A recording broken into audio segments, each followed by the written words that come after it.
Di sini kami akan menjelaskan mengenai yang pertama pengertian, yang kedua ciri asesmen, yang ketiga langkah-langkah, yang keempat waktu pelaksanaan asesmen sumatif, dan yang terakhir contoh asesmen sumatif.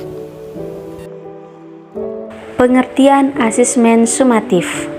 Asesmen sumatif adalah asesmen yang dilakukan untuk memastikan ketercapaian keseluruhan tujuan pembelajaran. Asesmen ini dilakukan pada akhir proses pembelajaran atau dapat juga dilakukan sekaligus untuk dua atau lebih tujuan pembelajaran sesuai dengan pertimbangan pendidik dan kebijakan suatu pendidikan. Penilaian atau asesmen sumatif pada jenjang pendidikan dasar dan menengah bertujuan untuk menilai pencapaian tujuan pembelajaran atau capaian pembelajaran CP murid sebagai dasar penentuan kenaikan kelas atau kelulusan dari satuan pendidikan. Penilaian pencapaian hasil belajar murid dilakukan dengan membandingkan pencapaian hasil belajar murid dengan kriteria ketercapaian tujuan pembelajaran. Asesmen sumatif dapat dilakukan setelah pembelajaran berakhir, misalnya pada akhir satu lingkup materi, atau dapat terdiri atas satu atau lebih tujuan pembelajaran, pada akhir semester atau pada akhir fase.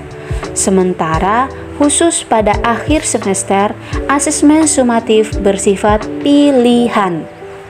Asesmen sumatif bisa dilakukan pada akhir semester jika guru merasa masih memerlukan konfirmasi atau informasi tambahan untuk mengukur pencapaian hasil belajar murid.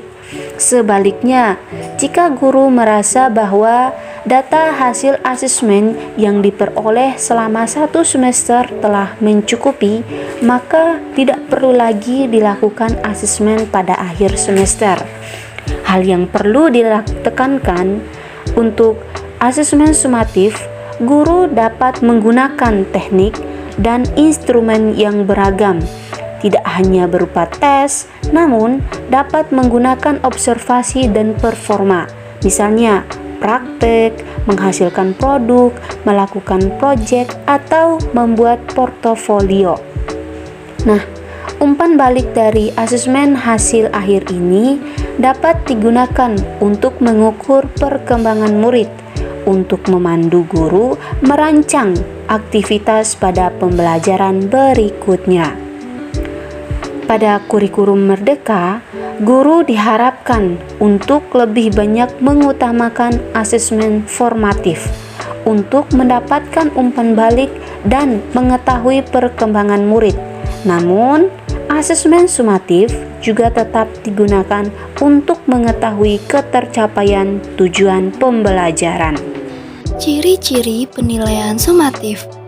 Yang pertama, penilaian sumatif adalah prosedur untuk menilai atau memberi skor tahap pembelajaran pendidik dalam tempo masa tertentu. Yang kedua, penilaian sumatif cenderung untuk menggunakan reka bentuk penilaian yang didefinisikan dengan baik, yaitu masa yang sudah ditetapkan.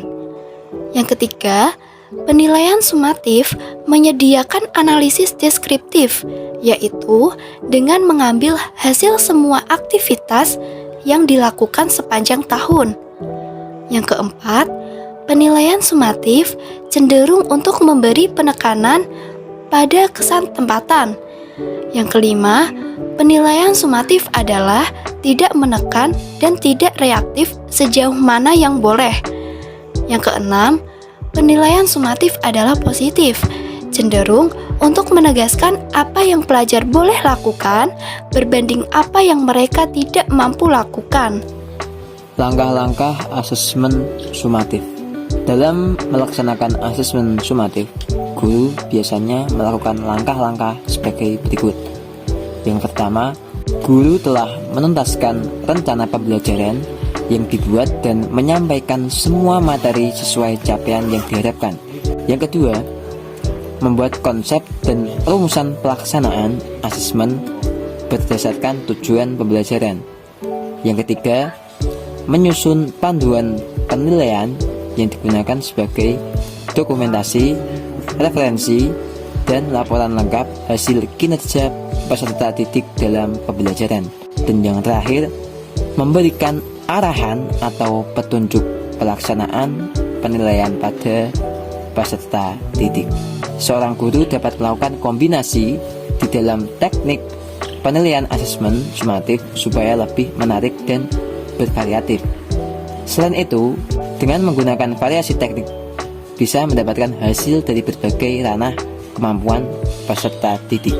Dengan memperhatikan cara mengembangkan asesmen sumatif untuk peserta didik, guru dapat mendapatkan hasil penilaian yang lebih lengkap dan jelas dari berbagai ranah. Guru juga bisa menyalurkan kreativitas yang bermanfaat untuk membantunya bekerja lebih profesional. Kapan kegiatan penilaian sumatif dilakukan? Kegiatan penilaian ini dilakukan jika satuan pengalaman belajar atau seluruh materi pelajaran telah usai. Penilaian sumatif digunakan untuk menentukan klasifikasi penghargaan pada akhir kursus atau program. Penilaian sumatif dirancang untuk merekam pencapaian keseluruhan siswa secara sistematis. Berikut merupakan contoh kegiatan asesmen sumatif berupa ujian sekolah. Anak-anak, ujian dimulai. Jangan mencontek dan kerjakan sendiri. Aduh Gusti, soalnya teh banyak banget. Tapi nggak khawatir. Mulai Nomor 1, 10 tambah 10 tambah 10. A, B, C, D. Jawabannya D. Mudah banget. Mulai lagi 50 dikurangi 20. Mulai. D, B, A, B. Jawabannya B. Adapun pelaksanaan asesmen sumatif dapat dilakukan dengan memperhatikan hal-hal berikut ini. Yang pertama, sumatif dilakukan pada akhir lingkup materi untuk mengukur kompetensi yang dikehendaki dalam tujuan pembelajaran dan pada akhir semester. Yang kedua, pendidik dapat menggunakan berbagai teknik seperti portofolio, performa kinerja, produk, proyek, maupun tes. Dan yang terakhir, hasil sumatif dapat ditindaklanjuti dengan memberikan umpan balik atau melakukan intervensi kepada peserta didik maupun proses pembelajaran yang telah dilakukan. Setelah menyimak pemaparan video yang telah kami sampaikan, bagaimana sih contoh dari asesmen sumatif itu? Berikut merupakan contoh dari asesmen sumatif, yaitu kegiatan mengambil rapot. Oke, yang namanya dipanggil silahkan ambil ke depan. Bapak mulai dari huruf A ya. Asep. Asep, Pak, bukan asep. Tapi di sini tulisannya Asep loh. Nih baca sama Bapak. Nama lengkap Asep Kenal Pot. Lah iya ya. Ya udah, maafin salah Bapak. Bintang Cantika. Wah, cantik seperti namanya ya. Cintai. Cintia, Pak. Oh iya.